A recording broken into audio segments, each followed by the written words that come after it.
सभी जानना चाहते हैं कि हाल फिलहाल में राहुल गांधी की यात्रा चल रही है, भारत जोड़ो यात्रा, और उसमें एक सांसद संतोष सिंह की मृत्यु हो जाती है। और जो अपनी फिटनेस के लिए जाना जाते थे, कहते हैं कि सुबह 2 घंटे एक्सरसाइज करते थे, ना कभी हार्ट की दिक्कत हुई, ना कभी बीपी की दिक्कत हुई। इसी तरह बहुत सारे लोग देखने को मिलते हैं जो सुबह सैर करते हुए उनकी हार्ट फेल या हार्ट अटैक से, कार्डियक अरेस्ट से मौत हो जाती है। उसका कारण क्या है, सभी जानना चाहते हैं कि कारण क्या है कि जिसको कोई भी दिक्कत नहीं है उसकी कभी जिम में मृत्यु हो रही है, कभी सैर करते हुए मृत्यु हो रही है, कभी रनिंग करते हुए मृत्यु हो रही है। हाल फिलहाल में अंबाला में भी एक घटना सामने आई थी कि जब फुटबॉल खेलते हुए एक बच्चे की मृत्यु हुई। मैं आपको बता देना चाहता हूं, सबसे पहले तो हेल्थ नॉलेज इंडिया पे आज सभी का स्वागत है। हमारी बॉडी में एक ऑटोमेटिक नर्व सिस्टम होता है। जब हम सोए होते हैं, जब मान लो हम कोई 11 बजे सोता है, कोई 10 बजे सोता है, जब हम सोए होते हैं तो ऑटोमेटिक नर्व सिस्टम स्लो हो जाता है, जिसके कारण हमारे बीपी और शुगर का लेवल बिल्कुल स्लो हो जाता है।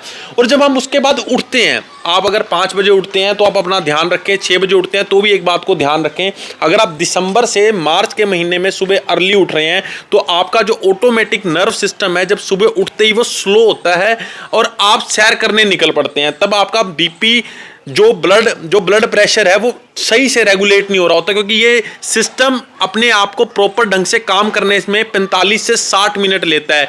इसी तरह क्या हुआ, भारत जोड़ो यात्रा में जब तापमान 1 डिग्री सेल्सियस से नीचे था तो संतोष सिंह सैर पर राहुल गांधी के साथ निकल पड़ते हैं, यात्रा के लिए निकल पड़ते हैं, और उसी समय उन्हें एकदम छाती में दर्द होना शुरू हो जाता है। और उसका कारण क्या होता है कि ऑटोमेटिक नर्व सिस्टम सही से काम नहीं कर रहा होगा उस टाइम, और हार्ट अटैक से मृत्यु हो जाती है। आप सबको एक ही बात कहना चाहूंगा कि जब सर्दियों का मौसम चल रहा होता है तो क्या होता है, जो हमारा ब्लड प्रेशर होता है दिसंबर से मार्च महीने में ये अप एंड डाउन होता है। इसीलिए सर्दियों में डॉक्टर बीपी की डोज भी बढ़ा देते हैं ताकि हमारा जो बीपी या ब्लड प्रेशर है सही से काम कर सके।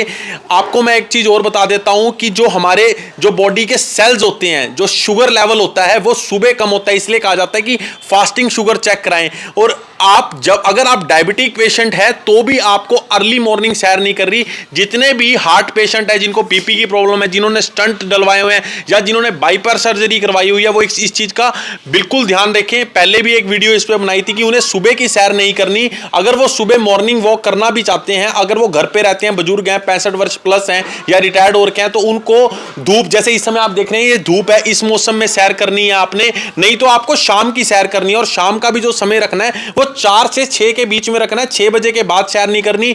और जिस दिन आपको फॉग लगे, फॉग में बिल्कुल सैर नहीं करनी, नहीं तो हार्ट कार्डियक अरेस्ट का खतरा बढ़ सकता है। अगर आप बीपी पेशेंट नहीं भी हैं और आपके घर में कोई भी जो उम्र दराज व्यक्ति है, संतोष सिंह की उम्र भी 75 वर्ष प्लस थी, सांसद थे, अगर इस वर्ष का इस टाइम पीरियड का कोई व्यक्ति आपके घर पे है तो उसको भी सैर करने से रोके। नहीं तो अगर वो बीपी और हार्ट पेशेंट है तो उसका खतरा 50% हो जाएगा, अगर वो नहीं है तो 30% खतरा बढ़ जाएगा।